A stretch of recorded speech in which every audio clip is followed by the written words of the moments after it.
Welcome to Sumit online lecture.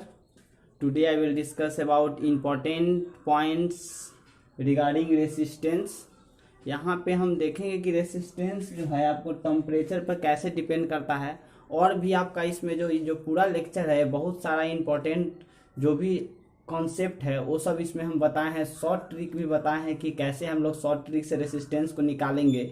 इसलिए इस lecture को बनाया गया है क्योंकि हम लोग जानते हैं कि किसी भी कंपटीशन एग्जाम को निकालने के लिए, जैसे आपका जेई हो गया और मेडिकल, ये सब को निकालने के लिए सबसे जो आपका जो टाइम मैनेजिंग है जो बहुत बड़ा इंपॉर्टेंट रोल रखता है। इसलिए हम जो ये लेक्चर बनाए हैं कि आप लोग डायरेक्ट जो है आप लोग कैसे हम सॉल्व करेंगे जो भी क्वेश्चन को, उसको हम इसमें देखेंगे। तो अब जो है आपका फर्स्ट जो हम डिस्कस करेंगे कि dependence of resistance on temperature. जो हम बात किए थे, जो आप मेरा लेक्चर देखे हुए हैं करंट इलेक्ट्रिसिटी के, कि रेसिस्टेंस किस किस फैक्टर पे डिपेंड करता है। तो रेसिस्टेंस लेंथ, एरिया, उसके बाद आपका मटेरियल, और उसके बाद चौथा जो फैक्टर बताए थे टेम्परेचर। तो यहाँ पे टेम्परेचर पे कैसे डिपेंड करता था, तो टेम्परेचर पे रेसिस्टेंस क्या होता था, आर, एक फॉर्मूला बताए थे कि R equal to R not 1 plus alpha delta T. अगर ये क्या है, इनिशियल रेसिस्टेंस है, ये क्या है, इनिशियल रेसिस्टेंस है। और अल्फा क्या है, यहाँ पे जो अल्फा है, अल्फा आपका क्या हो गया, टेम्परेचर कोफिशिएंट।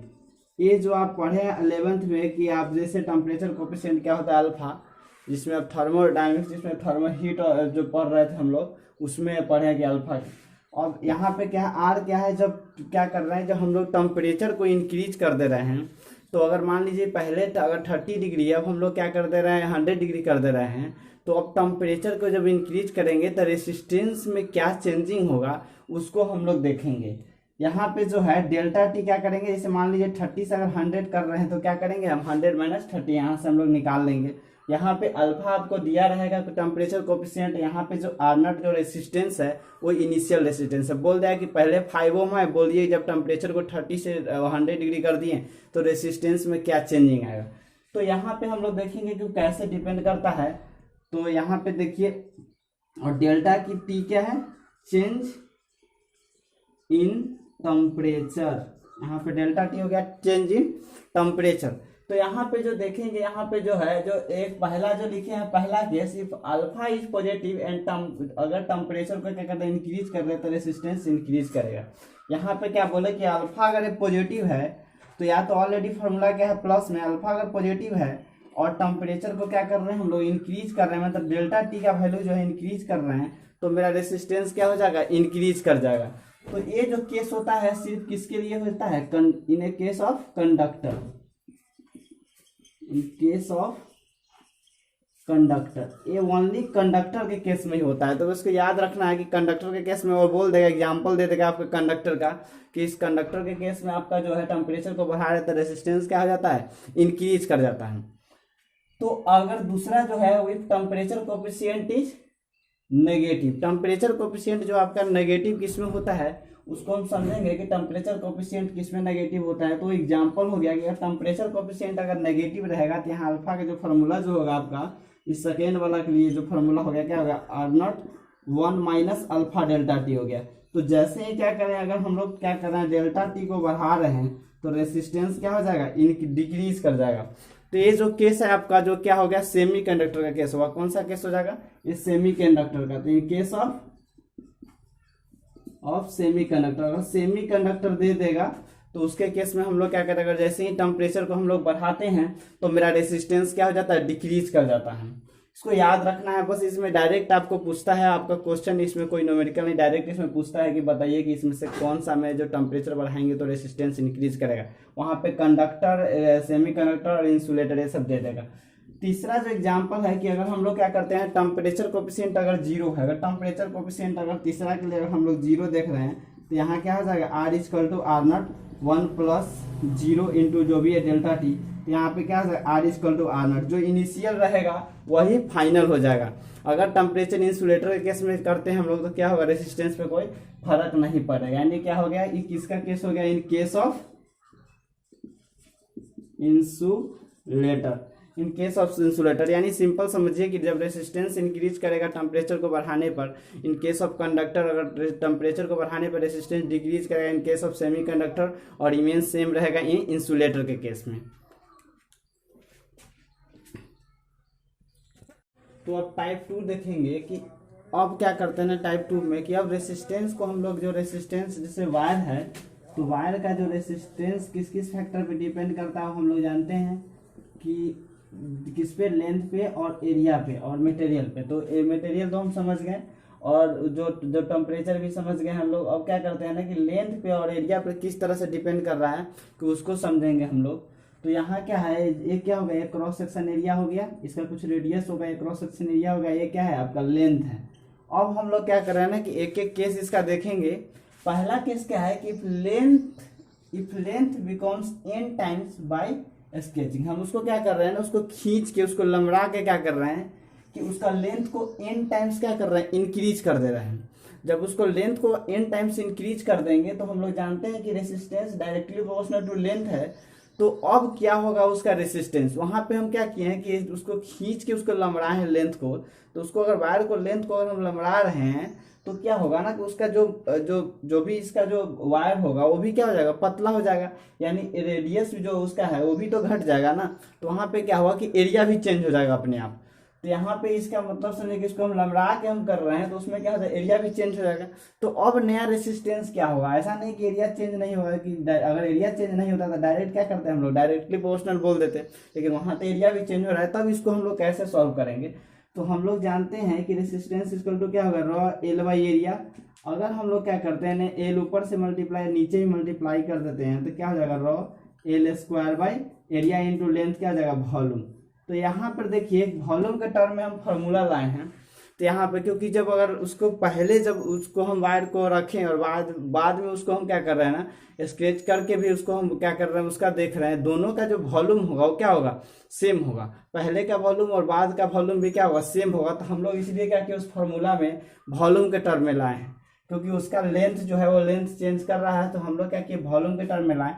तो अब यहाँ से क्या पता चल रहा है कि directly proportional to L square हो गया। तो यहाँ जो पहला केस है, अगर लेंथ को n टाइम्स कर रहे हैं, यानी लेंथ को n टाइम्स किया, मतलब जो नया वाला जो लेंथ होना वो क्या होगा, nl हो गया। मतलब ये l था, अब इसको दो गुना कर दे तो 12 हो जाएगा। उसी तरह से n टाइम्स कर दे तो क्या हो जाएगा, nl हो जाएगा। तो यहाँ पर नया लेंथ क्या होगा, nl हो गया। और वॉल्यूम क्या है, यहाँ से वॉल्यूम क्या है, कॉन्स्टेंट है।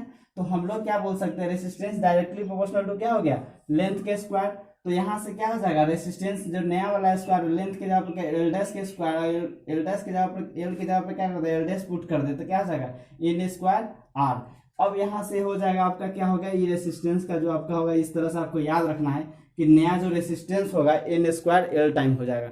मतलब अगर बोल दे कि लेंथ को 2 टाइम्स इंक्रीज कर देते हैं तो रेसिस्टेंस जो नया बनेगा वो पहले आर रेसिस्टेंस 2 टाइम्स इंक्रीज करते हैं तो नया रेसिस्टेंस क्या हो जाएगा, 4R हो जाएगा। अगर पहले 5 ओम का है अगर उसको 2 गुना कर देते हैं तो कितना हो जाएगा, 20 ओम हो जाएगा। इस तरह का आपका क्वेश्चन आया भी है आपका जो बोर्ड में। अगर पहले 4 ओम का था तो उसको क्या कर दिया, लेंथ को 2 गुना हम लोग कर दे रहे हैं तो क्या होगा, उसका जो लेंथ को 2 गुना कर दे रहे हैं खींच के, तो उसको क्या हो जाएगा, उसका जो नया रेसिस्टेंस क्या हो जाता है, 16 हो जाता था। यहाँ से क्या करेंगे हम लोग, पुट करके हम लोग निकाल देंगे। अब सेकेंड केस है, wire is wound into n layer. अब क्या कर रहे हैं, उसी वायर को हम लोग क्या कर रहे हैं ना, वेंड कर दे रहे हैं। वेंड करना मतलब क्या, ऐसे मान लीजिए उसको तह बाई तह उसको लेयर चढ़ा दे। मतलब समझिए कि अगर 5 मीटर का है तो उसको क्या कर दे, 5 बार मोड़ दे तो 1 मीटर का हो जाएगा। इस तरह से हम क्या किए, उसको लेंथ को हम क्या किए, n लेयर बना दिए हैं। मतलब समझिए यहाँ पे n लेयर होता है क्या, इसको ऐसे पकड़ के उसको हम क्या करते हैं, जो है उसको हम क्या करते हैं, लेयर बाय लेयर कर दें। तो यहाँ पे जो नया जो लेंथ होगा वो नया लेंथ क्या हो जाएगा, एल डैश जो देख रहे हैं तो क्या हो जाएगा, एल बाई एन। अगर उसको हम क्या करते हैं 5 लेयर कर दे तो 5 से डिवाइड हो जाएगा। तो एल लेंथ का उसको 5 लेयर कर देते एल बाई 5 हो जाएगा। उसी तरह से एल लेंथ का था उसको एन लेयर कर दे तो क्या हो जाएगा, एल बाई एन हो गया। अब हम लोग जो देख रहे हैं कि resistance directly proportional to L का स्क्वायर है, तो यहाँ से क्या करेंगे ना हम लोग कि जो एल के स्क्वायर यहाँ से क्या आ जाएगा, एल के स्क्वायर है तो एल डैश के जगह पर एल के जगह पर एल डैश पुट कर दे रहे हैं तो क्या होगा, L square by N square, यानी रेसिस्टेंस क्या हो जाएगा, आर बाई एन स्क्वायर। जो नया जो रेसिस्टेंस बनेगा वो क्या जाएगा, आर बाई एन स्क्वायर। मतलब अगर रेसिस्टेंस आपका 5 ओम का है, 5 ओम का रेसिस्टेंस, अगर हम लोग लेंथ को क्या कर रहे हैं ना कि 2 बार लेयर कर, उसको 2 लेयर में कर दे रहे हैं। पहले अगर एल है तो 2 लेयर में कर दे रहे हैं तो आपका एन का वैल्यू 2 कितना हो गया, 2 हो गया। पहले 5 था तो अब क्या आ जाएगा, R/5/4 हो जाएगा, यानी क्या हो जाएगा आपका चेंज हो जाएगा रेसिस्टेंस। मतलब समझिए कि अगर मान लीजिए रेसिस्टेंस पहले आपका 10 ओम का है, 10 ओम मान लीजिए 40 ओम का रेसिस्टेंस है, जब उसका लेंथ क्या था 1 मीटर का था। अब क्या कर रहे हैं ना उसको हम कि जो उस मान लीजिए कि यहाँ पे 4 मीटर का था तो उसको हम लेंथ तब ओम कितना रेसिस्टेंस था 40 ओम। अब हम लोग क्या करते हैं इसको 4 लेयर में कर दे रहे हैं, उसको 4 लेयर को जो है उसका जो लेयर है 4 लेयर में कर दे रहे हैं, तो इसको क्या हो जाएगा 1 मीटर का 1 लेयर हो जाएगा। तो यहाँ से अब नया रेसिस्टेंस क्या हो जाएगा, तो नया रेसिस्टेंस क्या होता है जो इनिशियल जो दिया रहेगा उतना, और कितना टाइम्स कर दिए 4, जो आपका जो 4 लेयर किए, मतलब क्या हो गया कि आपको एन का वैल्यू कितना होगा 4, तो यानी कितना हो जाएगा 16। तो यहाँ से इस तरह से हम लोग क्या करेंगे नया जो शॉर्टकट याद रखना है, याद करने के लिए है ये सब जो भी है। अब जो हम नेक्स्ट देखेंगे हम लोग, अगर इस तरह से आपको पूछे कि अगर लेंथ को सेम रख के उसको हम लोग क्या कर रहे हैं ना वॉल्यूम को चेंज कर दे रहे हैं, तो उसका एरिया को चेंज कर दे रहे हैं, तो डायरेक्ट हम लोग इसमें पुट कर देंगे और कर लेंगे। तो टाइप थर्ड देखेंगे हम लोग, इसमें इंपॉर्टेंट पॉइंट देखेंगे कि इसमें हम लोग क्या करते हैं, जैसे करंट डिस्ट्रीब्यूशन कैसे करते हैं, इसमें वोल्टेज डिस्ट्रीब्यूशन कैसे करेंगे, क्योंकि ये सीरीज कॉम्बिनेशन है, पैरेलल कॉम्बिनेशन है, तो सीरीज में वोल्टेज अलग अलग जो आपका पोटेंशियल डिफरेंस है वो प्रत्येक रेसिस्टेंस के क्रॉस अलग अलग होगा। तो हम लोग क्या करेंगे ना कि उसको कैसे हम लोग डिस्ट्रीब्यूट करेंगे, उसमें कि वोल्टेज कितना कितना होगा किसके क्रॉस, और यहाँ पे जो देखेंगे कि इसमें करेंट कितना कितना होगा उसको देखेंगे। तो उससे पहले हम लोग समझेंगे कि बताइए कि पैरेलल कॉम्बिनेशन है तो इसका आर इक्विवेलेंट का हम लोग फार्मूला जानते हैं कि 1/R equivalent equal to 1/R1 plus 1/R2 plus 1/R3, ये हम लोग जानते हैं, ये जानते हैं। और यहाँ पे सीरीज कॉम्बिनेशन है तो 1/R इक्विवेलेंट इक्वल टू क्या है, 1/R2 plus 1/R3 plus 1/R2 plus 1R1 plus R2 plus R3।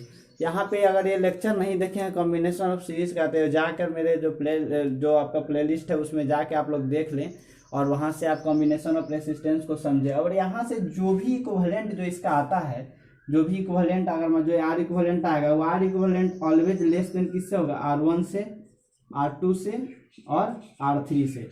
जो पैरेलल कॉम्बिनेशन का एक प्रॉपर्टी भी बताया था कि इसमें इस तरह से आपका आएगा, जो भी इक्विवेलेंट निकालेंगे इक्विवेलेंट क्या आएगा, ये तीनों का रेसिस्टेंस से छोटा ही आएगा। और यहाँ पे जो आर इक्विवेलेंट आएगा, R equivalent always greater than होगा R1 से या R2 से या R3 से, ये हम बताए थे।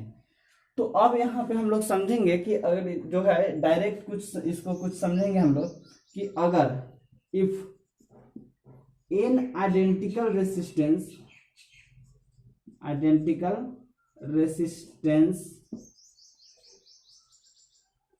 कनेक्टेड इन पैरेलल, अगर पैरेलल में कनेक्ट है, और इफ या and each resistance value is R, then R equivalent जो हो जाएगा उसका जो आर इक्विवेलेंट क्या हो जाएगा R/N। इसको याद रखना है, क्या है ना कि ये भी शॉर्टकट, ये लेक्चर ही हमारा जो है आपको शॉर्टकट हम लोग कैसे बनाएंगे। इसमें हम क्या बोले कि if n identical resistance connected in parallel, अगर इफ एन आइडेंटिकल रेसिस्टेंस है और वो पैरेलल में कनेक्ट है, तो हम लोग क्या करेंगे उसका आर इक्विवेलेंट कैसे निकालेंगे, तो क्या करेंगे R/ डायरेक्ट N कर देंगे। तो यहाँ पर समझेंगे, जैसे मान लीजिए कि आपका दो रेसिस्टेंस अगर कनेक्ट रहता है, यहाँ देखिए अगर ये दो रेसिस्टेंस है, ये अगर कनेक्ट है, दोनों का वैल्यू अगर R है तो मान लीजिए 10 ओम ही मान रहे हैं, यहाँ पे जो R है आपका जो वैल्यू R है, तो इसका इक्विवेलेंट कैसे निकालेंगे, 1/R equivalent equal to 1/R plus 1/R, यहाँ पे हो गया। और यहाँ से एलसीएम लेंगे तो R हो जाएगा 1 कितना हो जाएगा 2 हो जाएगा, यानी 2/R हो गया, यानी 1/R इक्विवेलेंट इक्वल टू 2, यानी R इक्विवेलेंट इक्वल टू कितना हो गया R/2। तो यहाँ पर देखिए कि जो यहाँ पे कितना एन आइडेंटिकल रेसिस्टेंस है, वो कितना रेसिस्टेंस है, 2 आइडेंटिकल रेसिस्टेंस है, तो यहाँ पे आर इक्विवेलेंट क्या हो गया R/2। अगर वही 5 रहता तो क्या रहता R/5, वही 10 रहता तो क्या रहता आपका R/10। तो इस तरह से पैरेलल के लिए पढ़े हम लोग। अब सीरीज में हम लोग देखेंगे कि सीरीज में क्या होगा कि if n identical resistance are connected in series combination series and each value of resistance R है, अगर प्रत्येक का वैल्यू अगर रेसिस्टेंस का R है then R equivalent is equal to n R हो जाएगा। यहाँ पे याद रखना है कि अगर n आइडेंटिकल रेसिस्टेंस है वो कनेक्ट है किसमें सीरीज में, अगर उसका R इक्विवेलेंट हम लोग बोलेंगे निकालने के लिए तो क्या हो जाएगा, डायरेक्ट हम कर देंगे एन आर। जैसे यहाँ पे मान लीजिए कि क्या होता है R1 plus R2 plus R3, अगर यही तीनों आइडेंटिकल रहता R तीनों रहता तो डायरेक्ट क्या रहता R plus R plus R plus R, यानी क्या हो जाता 3R। 3 आइडेंटिकल है तो क्या हो जाता 3R, 5 आइडेंटिकल रहता तो क्या होता 5R हो जाता। इस तरह से हमको क्या करना है, शॉर्टकट याद भी रखना है कि अगर सॉल्व करने में हमको आसानी हो। तो सिंपल समझेंगे कि वोल्टेज डिस्ट्रीब्यूशन इसमें क्या होगा, क्योंकि सीरीज कॉम्बिनेशन है तो वोल्टेज अलग होगा। तो इसमें क्या करें, वोल्टेज डिस्ट्रीब्यूशन कैसे करेंगे, तो बताइए कि हम जो वोल्टेज लिखते हैं वो क्या लिखते हैं I इंटू आर लिखते हैं। यहाँ potential difference equal to I into R. तो यहाँ पे क्या होगा कि सीरीज कॉम्बिनेशन में करेंट तो सब रेसिस्टेंस के क्रॉस सेम ही होगा, तो डिपेंड किस पे करेगा, ओनली रेसिस्टेंस पे। मतलब ये वाला टर्म तो सेम रहेगा, यानी V डायरेक्टली प्रोपोर्शनल किसका हो गया, रेसिस्टेंस का। यानी वोल्टेज डिस्ट्रीब्यूशन जो होगा आपका इसके क्रॉस मान लीजिए V1 रेशियो V2 रेशियो जो V3 होगा वो क्या हो जाएगा R1 ratio R2 ratio R3। Direct अगर बोला जाए तो इसमें हम क्या करेंगे, हम लोग निकाल लेंगे। इस तरह से वोल्टेज डिस्ट्रीब्यूशन किसके लिए हो गया, सीरीज के लिए आपका हो गया। क्योंकि यहाँ पर देखिए जो करंट तो सब में क्या होगा सेम ही जाएगा, करंट अगर आई आ रहा है तो सब में आई ही जाएगा। तो यहाँ पे सिर्फ डिपेंड करेगा किस पे, ओनली रेसिस्टेंस पे डिपेंड करेगा। और रेसिस्टेंस पे डिपेंड करेगा तो हम लोग क्या करेंगे, यहाँ से निकाल लेंगे। क्योंकि यहाँ पे जानते हैं कि V directly proportional to I R हुआ, यहाँ पे तो क्या हो गया V equal to I R हुआ ना। तो यहाँ से I तो कांस्टेंट है सब में, तो I कांस्टेंट है तो डायरेक्टली क्या हो जाएगा, I सब में है तो डायरेक्टली प्रोपोर्शनल टू R हो गया। यानी क्या होगा V1 V2 V3 अगर का रेशियो जो होगा ये इस तरह से R1 R2 R3 के रेशियो के बराबर हो जाएगा। तो इसको हमको डायरेक्ट अगर बोल दें कि अगर 10 वोल्ट बैटरी है और इसका 2 ओम का दिया हुआ है, 3 ओम का दिया हुआ है, 4 ओम का दिया हुआ है, तो बताइए कि कितना कितना वोल्टेज इसका रेशियो क्या होगा। तो क्या करेंगे 2 रेशियो 3 रेशियो 4, डायरेक्ट शॉर्टकट हम लोग लिख देंगे। अब समझेंगे कि आया कैसे। तो हम लोग देखिए अगर हम लोग करेंट जो निकालना रहता तो कैसे निकालते हैं, यहाँ पे हमको V पता है तो हम लोग क्या करेंगे V बाई आर इक्विवेलेंट करके निकालते हैं। V बाई आर इक्विवेलेंट, यहाँ से करंट निकल जाता। और करंट ये सब में तो सेम ही आ रहा है ना, तो अगर हमको V1 निकालना रहता तो V1 क्या लिखते हैं I इंटू R1, यहाँ से I निकल गया इंटू R1 से मल्टीप्लाई। अगर V2 वही हम लोग लिखते तो V2 क्या लिखते I इंटू R2, और V3 भी क्या लिखते I इंटू R3। तो और देखिए अब तीनों का हम लोग रेशियो कर रहे हैं, V1 रेशियो जो कर रहे हैं, V2 रेशियो V3 कर रहे हैं, तो क्या हो जाएगा I तो सब में सेम है तो क्या हो जाएगा R1 रेशियो R2 रेशियो यहाँ पे क्या हो जाएगा R3। तो इस तरह से हम लोग क्या करेंगे, करंट का डिस्ट्रीब्यूशन वोल्टेज का डिस्ट्रीब्यूशन सीरीज में किए। अब सिमिलरली हम लोग क्या कर रहे हैं कि अब पैरेलल में हम कैसे करेंगे डिस्ट्रीब्यूशन।